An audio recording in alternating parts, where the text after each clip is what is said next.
جملہ میں مجلسوں میں مذاق کے طور پہ کہتا ہوں،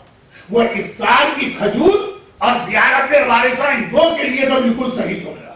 اکثر میں مجلس میں کہتا ہوں کہ لوگ ہمارے پاس آتے ہیں اور ہم تو خیر کیا ایک طالب علم، لیکن بہرحال ایک ہمارا سرکل ہے علماء کا، خطبہ کا، ذاکرین کا، سب سے سننے کو ملتا ہے کہ جہاں مجلس پڑھنے جاؤ خواتین اور حضرات دونوں، عورتیں زیادہ مرد ذرا کم، لیکن بہرحال وہ اپنے مسئلے لے کے آتے ہیں۔ دنیا کی کسی علاقے میں پہنچی ہر جگہ لوگوں کے پرابلمز، کسی کو یہ مسئلہ ہے کوئی دعا بتائی، مولانا کوئی حاجت پوری ہونے کا عمل بتائی، مولانا کوئی آیت کریمہ بتائی، مولانا کوئی وظیفہ بتائی۔ یہ ہر ایک کے ساتھ، ہر مجلس پڑھنے کے والے کے ساتھ، ہر ریسیڈنس عالم کے ساتھ ہی گزرتا۔ اور دعا بھی جب لوگ مانگتے ہیں، مانگنے سے مطلب جب ہم لوگوں سے آ کے مانگتے ہیں، اللہ سے نہیں، جب دعا مانگتے ہیں کہ مولانا کوئی دعا بتائی، تو اس کے اندر اتنی جلدی ہوتی کہ ایسی دعا بتائیے کہ آج ہم یہ دعا زبان پہ لائیں، کل صبح ہمارا مسئلہ حل ہو۔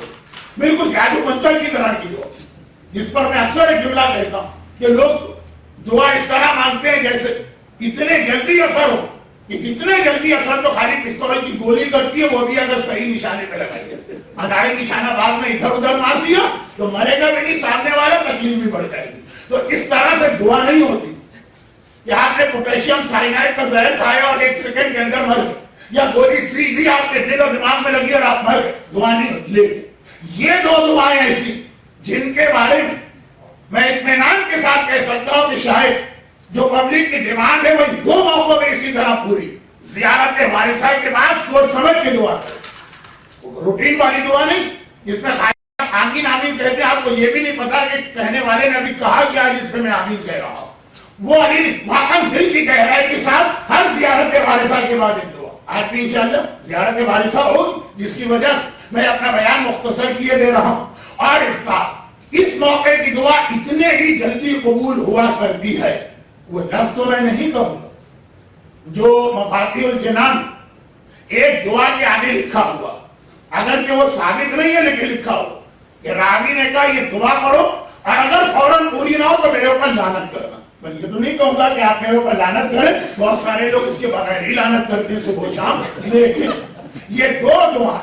ماہ مبارک رمضان کا ہر افطار اور ہر شب جمعہ جب زیارت وارثہ پڑھے، اور اسی کے میں نے ضمناً یہ بتا دی کہ آقا حسین کی زیارت جب پڑھی جائے تو یہی سمجھ کے پڑھی جائے گی جیسے آقا آپ کے سامنے بیٹھے، یہ زری ہے، آپ زری کے سامنے کھڑے، آقا کو آپ دیکھ رہے ہیں، آقا آپ کو دیکھ رہے ہیں۔ شب جمعہ کا دوسرا پیغام دعا، اور جب